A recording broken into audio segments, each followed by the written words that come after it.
rip it off. We've all just got like broken bits of the Yeah, TARDIS, we literally did that. in a filing cabinet. Started dismantling Yeah. it. Literally, there was legs up like this, and I was one of the last people to get something, so I ended up with this ball thing. I have no idea what it is. And then they're like, oh no, we've not finished. But people walked away with the whole thing. I thought, I'm not giving my thing back. I didn't know what it is. So I just went off with my thing. We literally like, I'm pulling it, like bits off. I got help pulling my bit off. That was incredible. Well, do you want to wrap up this panel with a little bit of a game? Yeah. Okay, so there are whiteboards, markers, and erasers behind you. You can pass them out while I will explain how we play this game called Stars in Back of Instructions. Which of your fellow Doctor Who companions went on to portray Queen Victoria in the ITV drama Victoria? Don't give them the answers. Okay. And then you will write your answer down and reveal it. And if you want to make it competitive, somebody needs to be the winner of this, so try to get as many as possible. Okay. Let's definitely make it competitive. All right, are you ready to reveal your answers? Yeah. All right, show it to the audience. It was Jenna. Question before, and it's sort of like I always have the same answer because it is the one that stood out for me. Is the episode with Van Gogh, and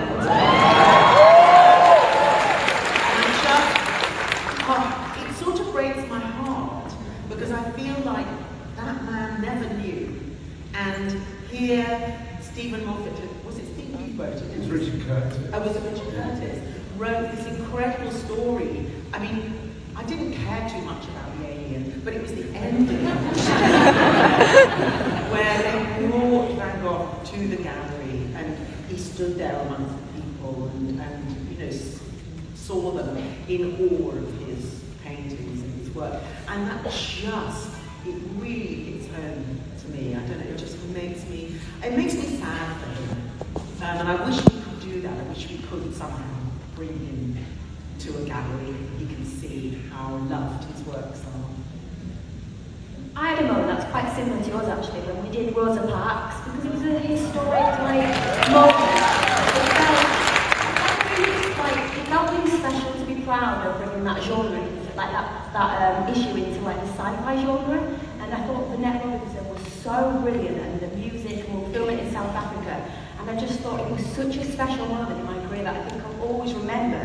But the episode also taught me things that actually I should have known about history, and I hadn't done. So it's like I was getting to learn things whilst we were also creating a show that's supposed to be entertaining and educational. But I just thought it was so beautifully shot, and I was so proud of being part of that episode.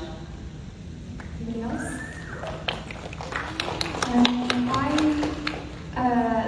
I sort of love Father's Day because when I asked about what I would do if I were to time travel, I would go back and see my parents when they first met, or our first Christmas together as a family, or just these moments that you are sort of captured in photographs, but you never, or your parents and family or extended family have these sort of stories that can, maybe they're true, maybe they're not. Sometimes they become quite mythical in a way. We'd like to see the real, what actually happened in those moments. Anybody else? Well, it's amazing why it's funny. I thought everyone was going to give answers like, oh yeah, just loads of fun, but it really shows what this show can do at its core. It's such a positive force, and I think it's the reason why it's lasted so long. It's one of it's a really rare thing, and I think that responsibility is taken so seriously by the writers whilst also having loads of fun. I think that's why everyone's here. It's about family, and it's about community and being nice to each other, and it's wonderful. And just going that way, actually, I think that's one of the things that struck me when I first started doing it. Each episode felt like it was a completely different genre. And 1 minute you're doing a drama, and then you're in a comedy, and then it's a historical piece. And definitely the Shakespeare Code for me, for the same reason for you. I was learning so much about, I mean, we did Shakespeare at school, but you know, there's just more information that you're going to get. We got to go to Shakespeare's Globe and shoot like, on a night shoot, so we were just the only people having the run of the whole place, and one of the guides was still there and took us on stage and round the back and said there's ghosts and gave us the history of the place. And I thought, and I stood on the stage and looked out and thought, if I never get to stand on the stage again, I'm on it right now. Yeah, it's great. I think for me it was and I always say this, but the snowman, and I think because I think it was obviously a period piece, but there was something Stephen Moffat did there was so many iconic images of you know, the TARDIS on a cloud with the staircase going up. But I think really at its core it's more it's about beginnings, and I think there was something about the first experience of entering the TARDIS and you know the adventures that are about to come and unfold, and the first meeting of the Doctor, and yeah, I think there's something really special about firsts. I'm quite partial to the historical episodes as well. I love them. On a thread of a plot that maybe didn't get a chance to be revisited. And it was a really deep question to kick things off with. Should we start in a row?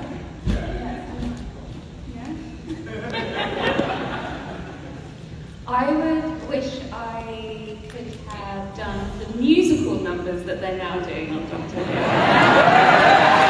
Singing and dancing, it's like so rad. I love it. That's my favourite thing. I was very happy with all the things I got to do.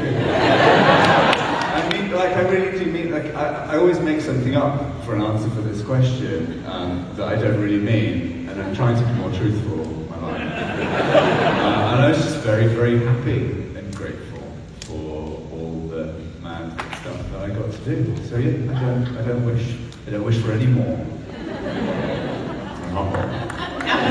Namaste. Thank you all very much. I wish I got to explore Phasmin a little bit more. I was really happy with how it progressed, but I think if we just had a little bit more time just to see where that headed, whether it worked or not. Yeah, Jenna?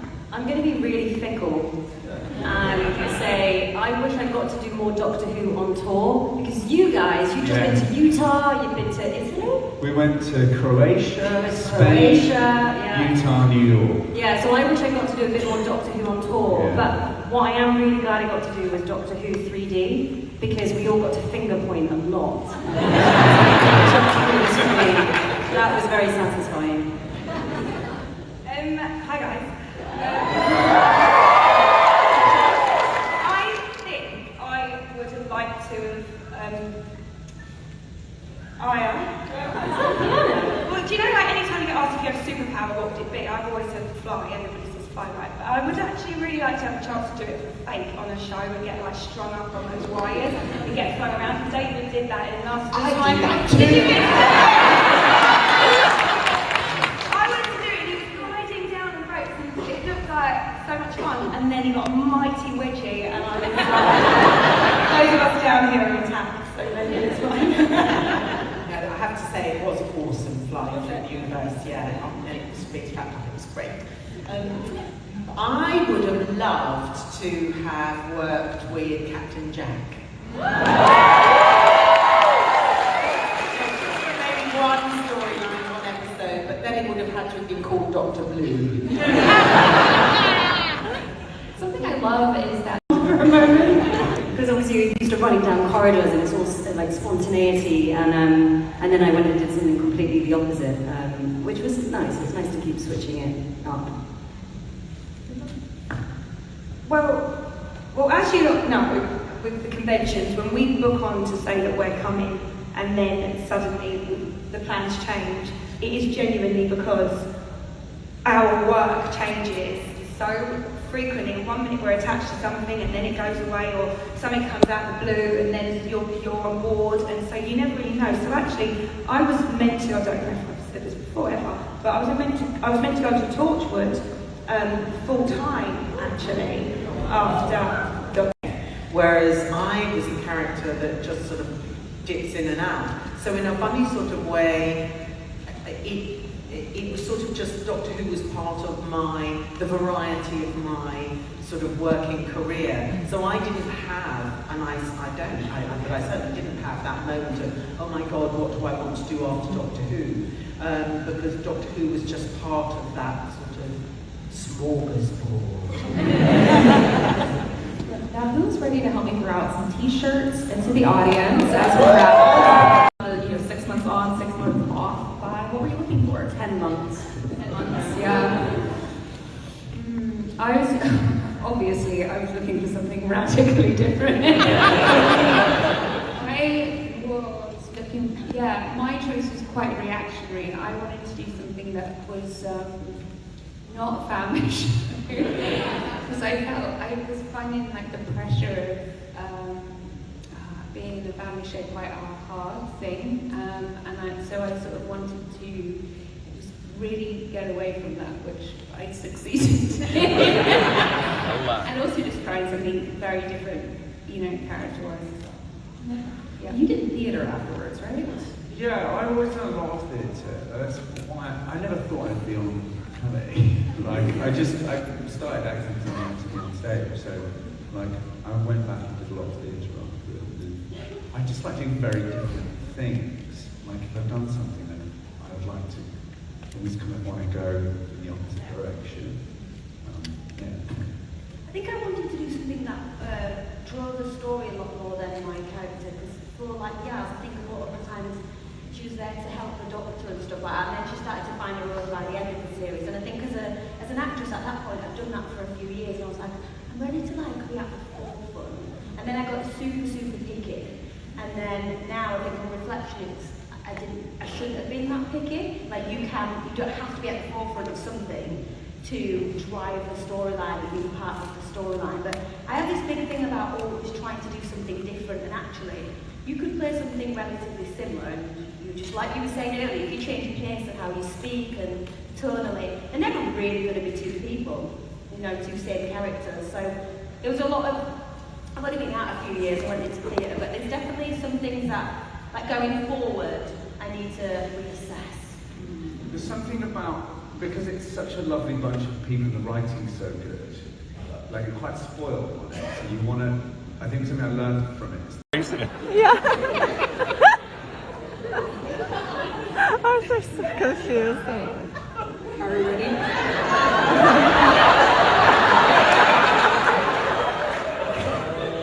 Okay, turn your whiteboards around. It was printed.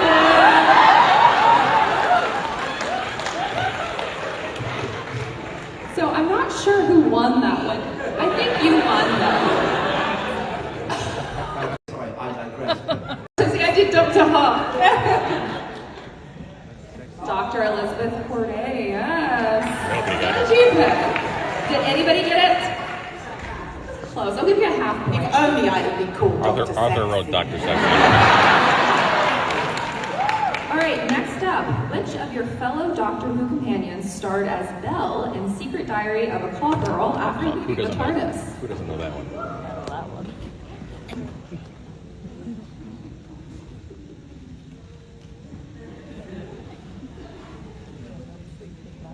Are you ready to reveal? Let's go. Yes, it was Billy. All right, next up. Which of your fellow Doctor Who companions... It's interesting that we all watched that, but nobody watched me.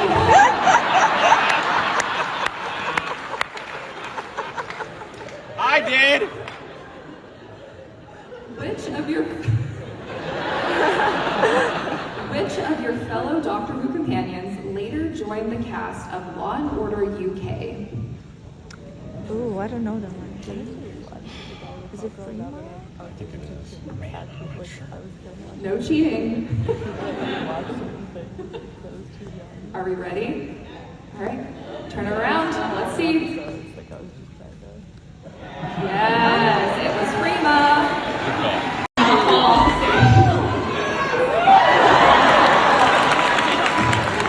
Let's give one more round of applause.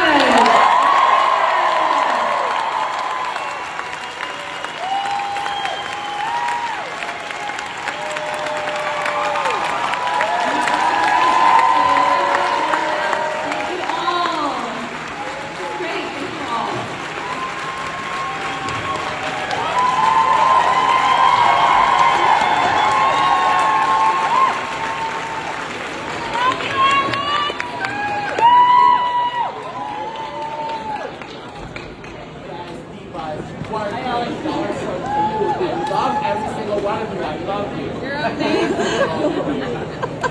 amazing. I love you. Thank